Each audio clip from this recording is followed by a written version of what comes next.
Kim yang sedang berdiri di depan pintu ruangan ICU dengan sang Momi yang senantiasa berada di sisinya. Sementara Larry mondar-mandir di depan pintu ruangan ICU, mereka semua kini berada di salah satu rumah sakit terkenal di kota Paris. Wajah mereka kini terlihat khawatir. Momi Gabriela tak henti-hentinya merapalkan doa untuk Momi dan Daddy Kim. Kim hanya bisa meneteskan air mata dalam diam. Ia hanya bisa berharap semoga kedua orang tuanya bisa disembuhkan. Ia akan melakukan apapun dan rela menukar semua kekayaannya demi kesembuhan Momi dan Dedinya. Jenny mendekat dan mengusap bahu Kim lembut. Jenny mencoba untuk menghibur sahabatnya itu dan menenangkan sahabatnya dengan kata-kata yang bisa membuat perasaan Kim membaik. Sabarlah Okusan, aku yakin Daddy dan Momi pasti bisa disembuhkan, bisik Arthur yang tidak sekalipun membiarkan istrinya menjauh darinya. Aku hanya takut, cicit Kim. Tidak akan terjadi apapun pada mereka, Okusan, ucap Arthur mencoba menenangkan perasaan istrinya itu. Semoga sayang, lirih Kim. Sekarang yang harus kita lakukan adalah berdoa dan berjuang untuk kesembuhan mereka. Kau harus kuat dan jangan bersedih. Kau harus bisa membuat Momi dan Daddy kembali pulih dengan memperlihatkan senyumanmu dan jangan menampilkan wajah sedihmu pada mereka, Okusan. Itu akan membuat mereka semakin menderita. Perkataan Arthur membuat Kim tertohok. Suaminya benar, ia tidak boleh terlihat rapuh. Ia seharusnya memperlihatkan wajah baik-baik saja kepada Momi dan Daddy. Kau benar sayang, aku tidak boleh terlihat rapuh, jawab Kim menghapus air matanya dan menarik napasnya dalam-dalam. Kau pasti bisa, Okusan, bisik Arthur dan kembali memeluk erat tubuh istrinya. Minumlah.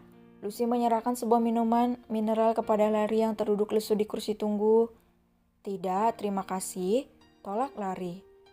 Ambillah, kau butuh ini untuk menetralisir perasaanmu, paksa Lucy yang membuka tutup botol tersebut dan memberikannya kepada Larry. Larry pun akhirnya menerima air mineral pemberian Lucy. Ia meneguk air tersebut hingga menyisakan setengahnya. Terima kasih, ujar Larry dan menyerahkan isi minumannya kepada Lucy. Tenanglah, semua akan baik-baik saja, hibur Lucy. Entah sengaja atau tidak sengaja ia menggenggam tangan Larry. Larry terlihat mengangguk dan membalas genggaman tangan Lucy. Ia bahkan menarik Lucy ke dalam pelukannya.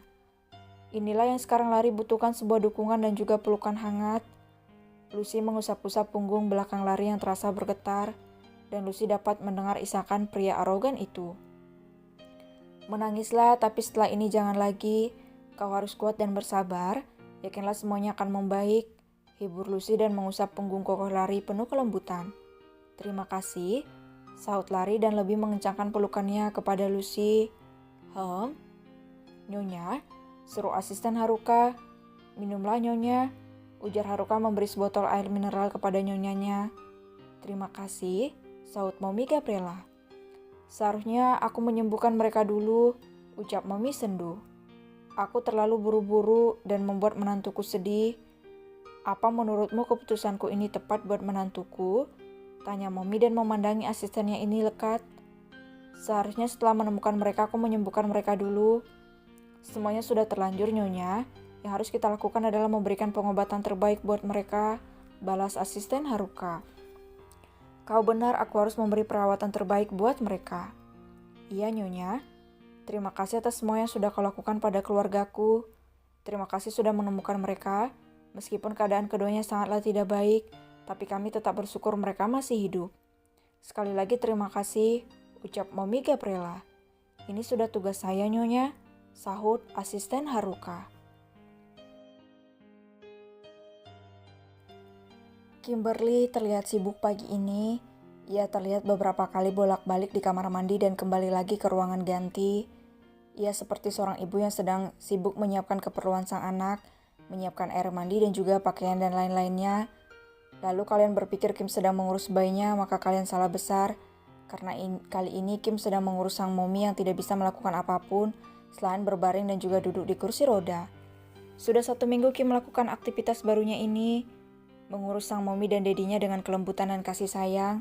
Ia juga tidak merasa jijik membersihkan kotoran kedua orang tuanya itu. Kim sepenuhnya ikhlas merawat sang mommy dan dedi. Dengan cara inilah Kim bisa membalas perbuatan sang mommy dan dedi di waktu ia kecil. Dan ini adalah kesempatan Kim untuk berbakti kepada kedua orang tuanya. Memberikan sejuta kasih sayang dan cinta, sama yang kedua orang tuanya itu berikan kepadanya sewaktu kecil. Kondisi mommy dan dedi sudah lumayan membaik. Wajah mommy pun mulai berubah meskipun Kim harus melihat tulang-tulang kedua orang tuanya yang membuatnya biasa tiba-tiba terisak. Mommy dinyatakan mengalami depresi berat, trauma dan histeris, di mana mommy mengalami suatu tekanan batin yang cukup parah akibat pelecehan dan pemerkosaan yang dialami mommy Kim. Belum lagi sebuah kekerasan yang ia terima dan juga dikurung bertahun-tahun dengan keadaan dipasung, membuat mommy dan dedi Kim mengalami kelumpuhan.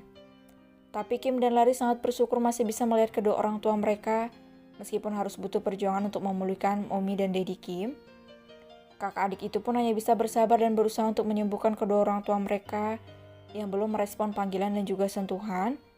Sang mommy kadang berteriak histeris dan mengamuk apabila melihat seorang pria mendekat ke arahnya, entah itu Larry, Arthur, ataupun Nathan. Kim berjalan ke arah ranjang di mana sang mommy berbaring dengan pandangan kosong menerawang ke atas langit-langit kamar. "Mommy," panggil Kim lembut. Ia duduk di tepi ranjang. Kim memberikan kecupan sayang di kening sang mommy. "Waktunya mandi, Mom," ujar Kim memamerkan senyum indahnya. "Ayo, Mom, aku bantu." "Bangun," tawar Kim. Meskipun Kim tidak mendapatkan respon apapun dari mommy, tapi ia bersyukur bisa menatap dan merawat mominya itu. Kim terlihat membantu sang mommy bangun dari baringannya. Ia mendudukkan mommy di pinggir ranjang dan membantu sang mommy duduk di kursi roda. Setelah itu Kim terlihat mendorong kursi roda milik mominya ke arah kamar mandi. Dengan penuh kasih sayang dan ketelatenan, Kim membersihkan seluruh tubuh sang mommy, memberikan sebuah sabun keseluruhan tubuh mommy dan menggosoknya lembut, membersihkan rambut mommy yang habis dipangkas. Sedangkan mommy hanya diam membisu dengan pandangan kosong. Ia tidak sama sekali merespon sentuhan Kim dan juga seruan atau perkataan sang anak. Kim terlihat mengusap cairan bening di ekor matanya. Sekuat hati Kim menahan tangisnya agar tidak meledak. Setiap memandikan sang mommy, ia akan teringat masa kecilnya dulu. Sama yang Kim lakukan sekarang kepada mominya, menggosok tubuh dan rambut Kim kecil sambil berkisah dan bercanda. "Terima kasih Mom sudah mengartikanku arti kasih sayang, mengajariku arti kasih sayang dan ketulusan. Terima kasih sudah merawatku penuh cinta dan kehangatan. Terima kasih memberikan semua perhatianmu padaku dan kakak," ungkap Kim dengan nada lirih. "Kami menyayangi Mom, aku dan kakak sangat merindukan Mom. Kami bersyukur masih bisa memelukmu, meskipun dalam keadaan seperti ini, tapi kami sangat bersyukur. Aku dan kakak menyayangi kalian," bisik Kim di kepala sang mommy dan meninggalkan kecupan sayang di sana. Setelah mommy terlihat rapi, Kim membawa mommy ke taman belakang untuk berjemur. Kim dengan hati-hati mendorong kursi roda sang mommy. Kim tersenyum bahagia saat di sana sudah ada Dedi dan Mian ditemani oleh kakak Larry. "Selamat pagi, Dedi," sapa Kim dan memberikan ciuman hangat di pipi kurus dedinya. Dedi dan Mian hanya bisa mengedip-ngedipkan matanya untuk merespon ucapan dan sentuhan anak-anaknya. "Aku menyayangimu, Dad," ucap Kim tulus. "Selamat pagi, kakak," sapa Kim kepada kakaknya. "Selamat pagi juga, Kimbi," balas Larry. Larry mendekati sang mommy dan berjongkok di depan mommy Caroline. "Selamat pagi, Mom," ucapnya dengan diselingi ciuman hangat di kening sang mommy. "Kau terlihat cantik, Mom," puji Larry. "Mommy memang selalu terlihat cantik, Kak," sela Kim. "Iya kan, Dad?" Ia bertanya kepada Dedi dan Mian.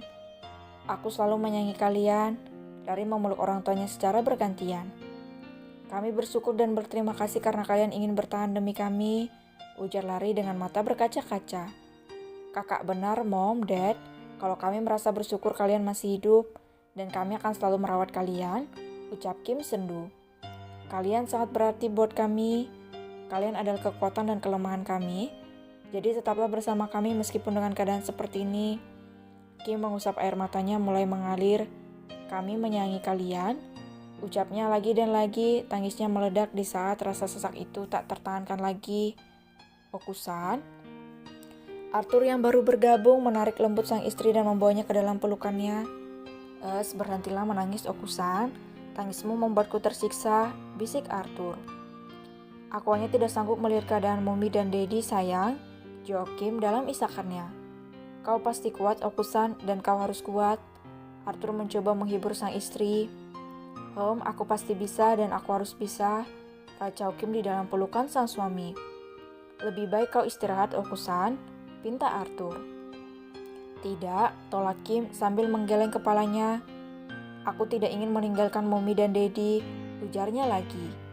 Biar Daddy dan Mommy bersama kakak, yang dikatakan suamimu benar. Kau butuh istirahat, setelah lari, dan suamimu juga membutuhkanmu, Kimbi, bisik Lari. Kim menatap sang suami yang terlihat lesu itu. Bisikan sang kakak membuatnya tertohok.